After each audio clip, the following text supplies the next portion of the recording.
In this edition of Southern Newsweek, seafarers visiting Dunedin can't come ashore during COVID-19 quarantine rules. However, they're getting care packages from Dunedin volunteers. A pair of noted Dunedin ecologists have made 2 donations to environmental causes, totalling $250,000. And some families never mention politics around the dinner table, especially one couple who sit in opposing camps.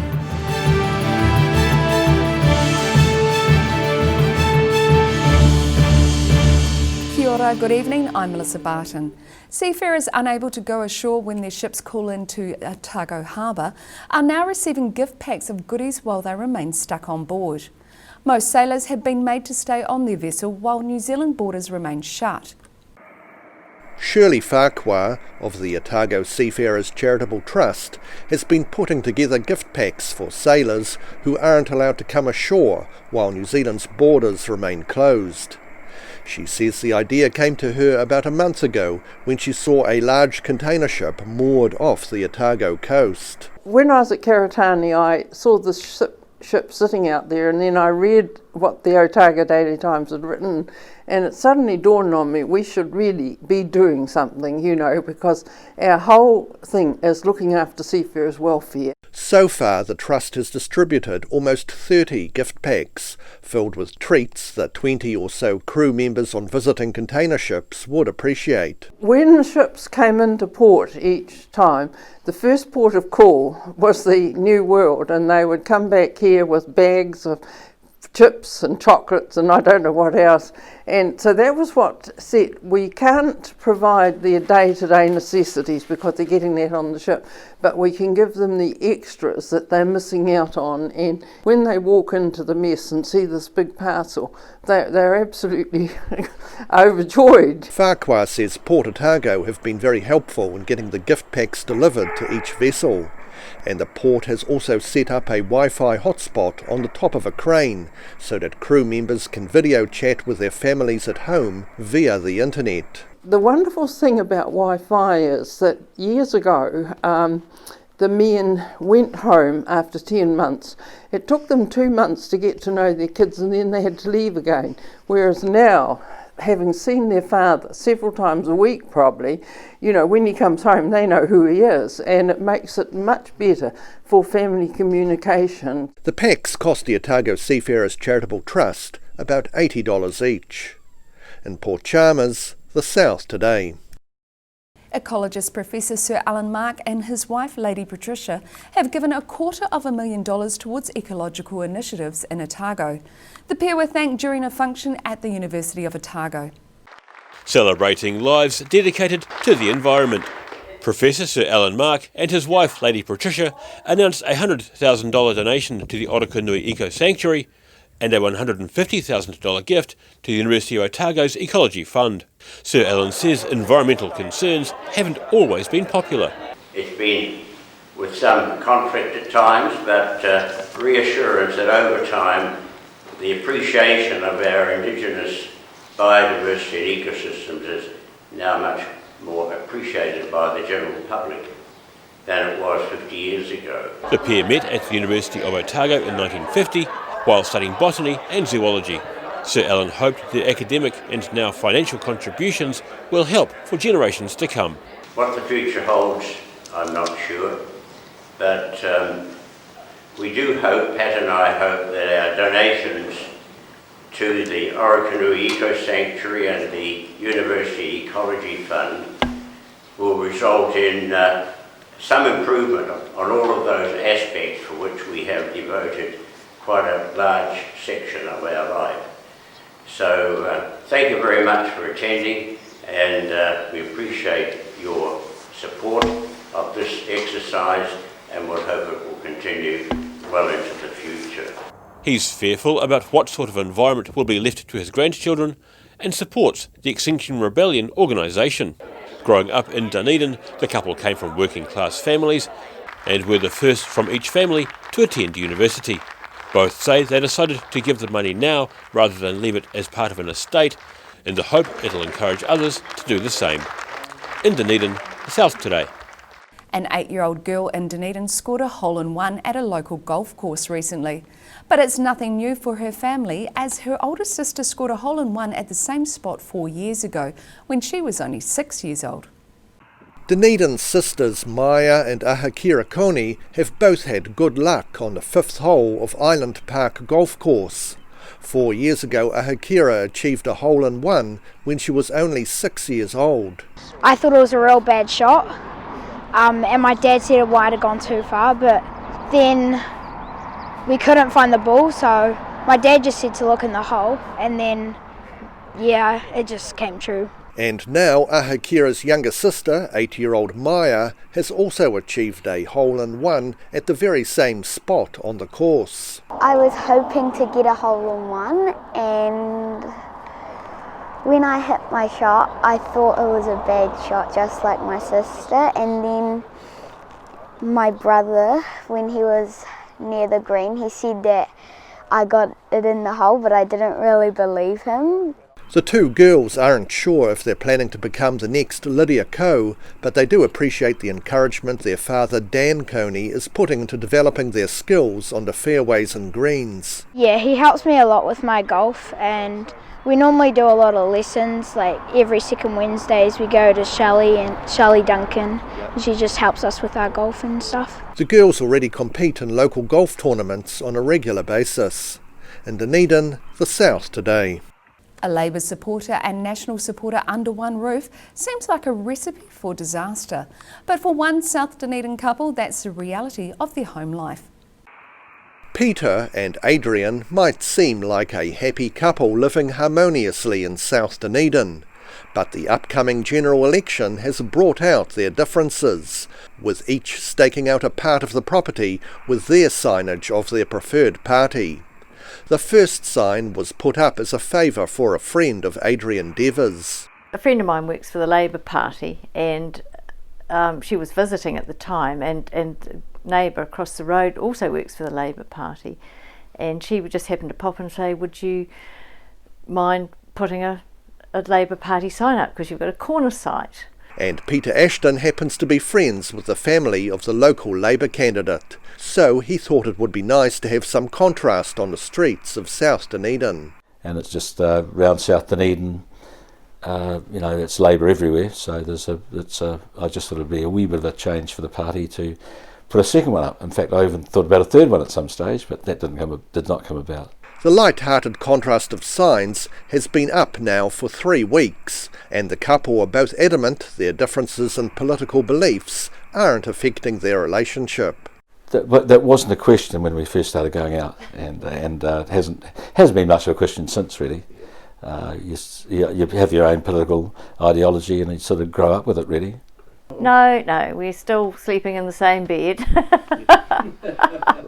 The general election is little more than 2 weeks away. In Dunedin, the South Today.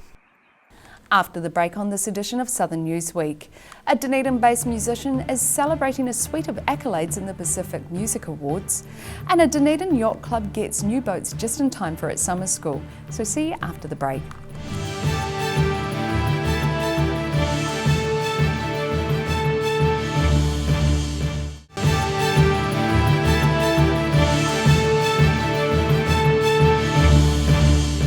Welcome back. An 89-year-old golfer in Ranfurly was preparing to compete in the local club's Junior B competition recently. Bill Graham has already won the title 3 times in recent years, meeting the junior criteria because he holds a handicap of 24. Sam, you tell them. Playing golf. There might be more than 6 decades between them, but when Billy Graham and Sam Miller meet on the golf course today, age won't matter. The pair will play off against each other for the Manitoto Golf Club's Junior B title. Graham, a 60-year veteran at the club, holds a handicap of 24, the cut-off to qualify for the ironically named division. And despite the 89-year-old's vast experience and Miller's youth, neither is sure who will come out on top on Saturday. I think I'm just about worn out. With the recent form plays on, it'll be Billy taking it out, I think, on the underdog. I wouldn't say that, no, not really. This year is likely to be Graham's last year competing, with a 6-kilometre walk around the club catching up to him. Though he still tried to go around the course in under 100, and the Junior B title is one he has claimed 3 times in recent years. Though when he finally does hang up his clubs, he'll be able to look fondly back on the sport he's been playing since giving up rugby 63 years ago.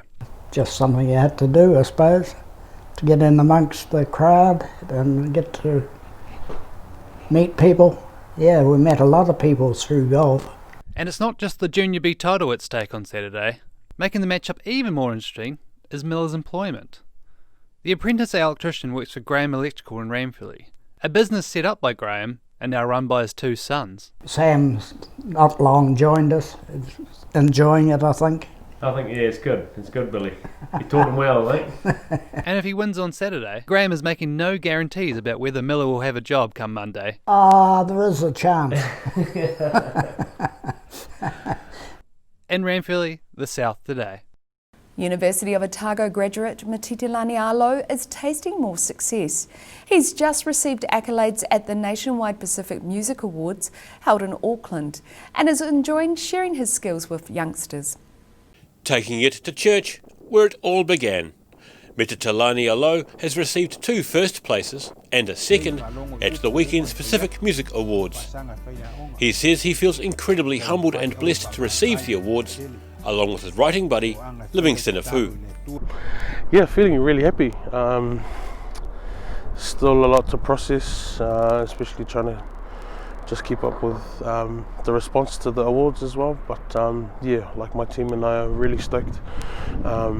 Very humbled actually, because it's the Pacific music scene is such a big and vibrant scene. Like many Samoans, Alo was raised in the EFKS church and has a strong background with church choirs. He says it's important for him to represent both his culture and faith at mainstream events like the Pacific Music Awards. Yeah, I think it's really key. It's really important to me. Like you said, being brought up in the church and especially in the awards scene. It's nice to be able to wave that banner, and in terms of the music itself, be able to bring our music to the mainstream, especially within the Pacific scene. As well as winning Best Gospel Song and coming second in the Pacific Language category, the song Alo Oi Whaiva won the Australasian Performing Rights Association Best Pacific Song Award. He outlines what the song means. Alo Oi Whaiva is a common, saying, blessing that parents or elders tend to give to young ones or anyone who's about to embark on a journey. In this case, we wrote the song from the perspective of the parents saying towards their children, or the young ones who are about to leave, whether for study or for work, to really go out and give it your all, and just know that wherever you travel, you have the blessings and the prayers of your family, your parents, and your church, and everyone in your community that's supporting you. So that's really the message behind the song. Treana Morton splits his time between Auckland and Dunedin, where he's helping these youngsters prepare for White Sunday, where they'll lead the Sunday service at South Dunedin's EFKS Church. In Dunedin, the South today. The Otago Yacht Club is looking forward to running its summer sailing school classes with newly acquired skiffs. The club has spent about $25,000 buying 6 open skiffs just in time for an up-and-coming public open day. These youngsters at the Otago Yacht Club are excited about the possibility of learning to sail with these newly acquired watercraft. Olympic gold medalist sailor Jenny Armstrong says the new boats will be a big boost for the club's summer school. It's really exciting. We're trying to revamp the sailing school program, and we encourage the club to buy these new open skiffs and another coach boat.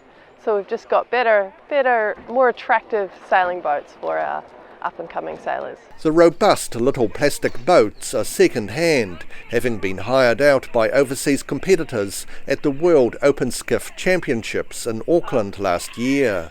And their open stern means water runs straight back out again when you right the boat following a capsize. One of the great things about the open skiff is no bailing, so that's a big advantage from the Optimist, where is kind of a bathtub that fills up with water, but these boats just go fast.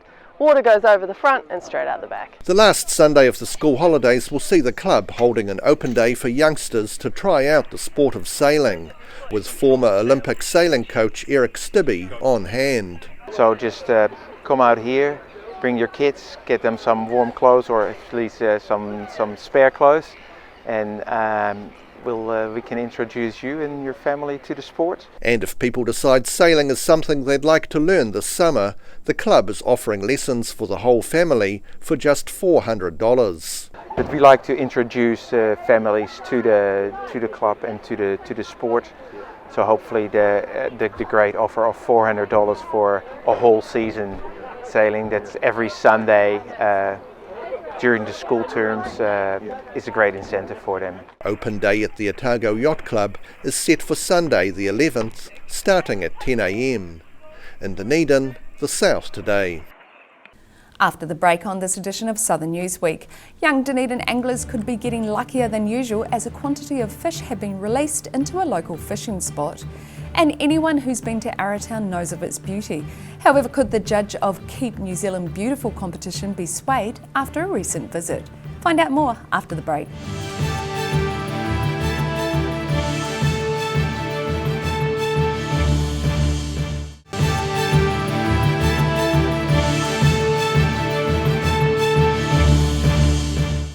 Thanks for staying with us. Young anglers are invited to try and catch one of 6 specially tagged trout released in Dunedin's prime fishing spots. The lucky anglers will win a rod and reel set if they bring in the tag to the Otago Fish and Game Office. Calling all junior anglers. Dunedin's Tomahawk Lagoon, Sullivan's Dam and Southern Reservoir have seen a release of 3 pairs of rainbow trout, each weighing about 1 to 2 kilos and sporting a tag on their back. It's now up to anglers under 18 years of age to try and catch these tagged fish. And while this competition has been done elsewhere for cash prizes of sometimes $10,000, Otago Fish and Game Officer Steve Dixon says the Dunedin prize is more down to earth. Down in the south, we don't. $10,000 is a lot of money, so a rod and reel is better for a junior angler, just to get them started into fishing. Now these rod and reel sets were donated by Mike Teasdale Motors on Kaikoura Valley Road. So Mike is a volunteer ranger and a fisherman from a long time ago. So yeah, he's donated the prizes for these tagged fish. Fishing licence fees go towards regular restocking of trout fishing spots around Otago that don't suit natural spawning. So I manage a trout hatchery at Macrae's gold mine, and we just bring fish back to town and stock those 3 reservoirs. We've also got half a dozen reservoirs throughout Otago that we do the same thing. We stock those because there's no natural spawning in any of those as well. Dixon says these tagged fish will definitely be biting, but the only way for a youngster to catch them is to buy a $27 licence and get out to one of Dunedin's 3 prime fishing spots. You got to put your lure in the water or your fly in the water to try and catch one. They are big fish, so they will need to eat. And you just got to get out there and give it a go, really. The Otago Fish and Game Hatchery raises between 6,000 and 8,000 trout a year. In Dunedin, the South Today. Electric vehicle owners can relax, knowing there are qualified mechanics available to repair their cars. The first year-long course at the Otago Polytechnic for electric vehicle mechanics is now nearing completion. These are just some of the first students set to complete the new electric vehicles program at the Otago Polytechnic. Their teacher Kevin O'Neill says the graduates will give confidence to potential electric car buyers that their vehicle can be looked after by a qualified mechanic. One of the big visions we had at the start was to ensure that consumers going into this market and looking at buying electric vehicles will have the faith that the industry has responded, so that they know the vehicles can get repaired and maintenance. O'Neill says the growing shift to electric vehicles will be one of the biggest changes the automotive industry has seen in recent times, and the Polytechnic has spent several years planning the Level 5 program. The course has been 3 years in the making, from when we first envisaged getting it created to designing all the content, running it through industry, and then obviously getting through the students in the first year. The one-year part-time program is delivered on campus as well as online in a range of block courses, with room for a total of 80 students a year. So the course is broken into 4 sections. Automotive management, which is always in every level 5 automotive course. Auxiliary systems, which they cover high voltage braking systems, high voltage heating and ventilation, and charging systems around the EVs. The next course is on battery systems, so they understand how battery comes together to run the vehicle, its charge cycle, its discharge cycle, how to analyse if there's any faults, and fundamentally how it works. And then the last section is driveline systems, which covers both electric, hybrid and plug-in hybrid drivetrains, and how they work, like how the motors are actually operated, and how everything works together, and then how to repair and diagnose faults. There are almost 1,000 electric cars already registered in Dunedin. In Dunedin, the South today. People who live in Arrowtown or at least visit frequently may generally believe it's a stunning town. And the judges from Keep New Zealand Beautiful certainly seem to think so, as the Otago hamlet has been nominated in the Most Beautiful Small Town category of this year's awards. Judges from Keep New Zealand Beautiful were in Arrowtown, as the town is a finalist in the Small Town category of the Keep New Zealand Beautiful Awards. Queenstown Lakes District Councillor Heath Copeland played tour guide, but says the judge wasn't giving anything away. The judge was reasonably poker-faced. I couldn't get a really good read on her, but I think she enjoyed the tour. She was interactive with us, so yeah, we'll wait and see. Copeland showed Keep New Zealand Beautiful's CEO Heather Saunderson around Arrowtown and says he highlighted the town's features on a warm spring day. So I had a really good opportunity to show her around our beautiful small town, explain to her some of the initiatives that we have going on around here, and took her for a good stroll about and showcased the place as much as we possibly could on this brilliant spring day. As the pair wandered around, Copeland showed Saunderson many of the town's sites, as well as explaining the Queenstown Lakes District Council's green recycling initiatives.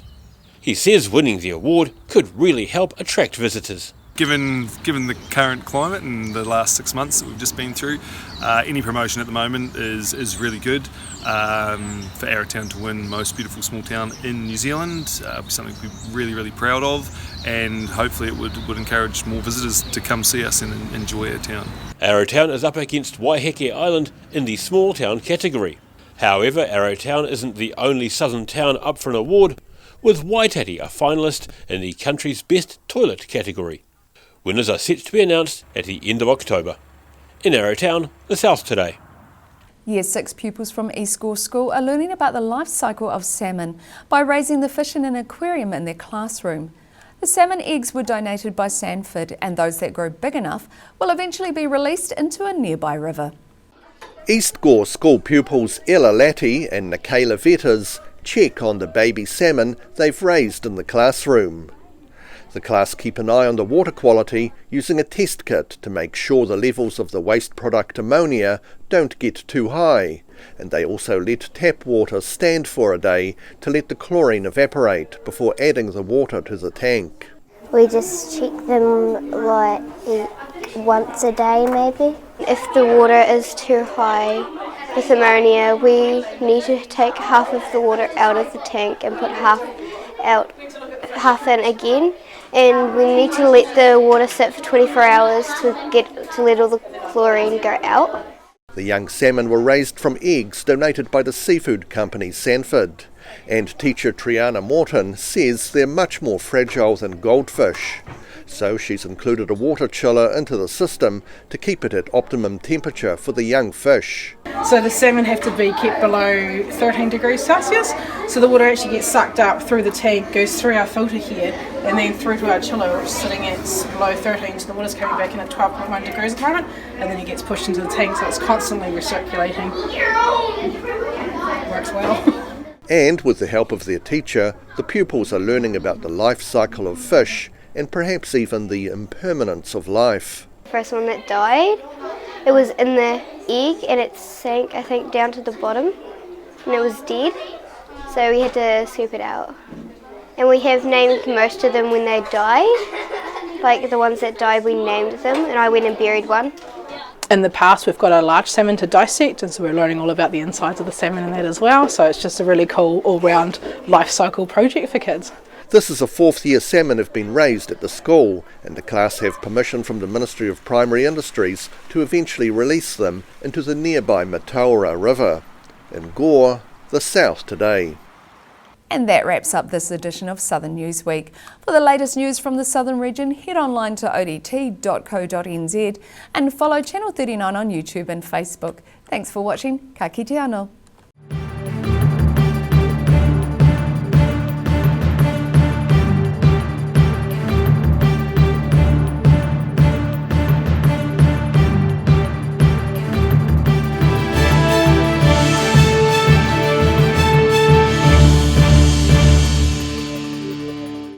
Supporting local content so you can see more of New Zealand on air.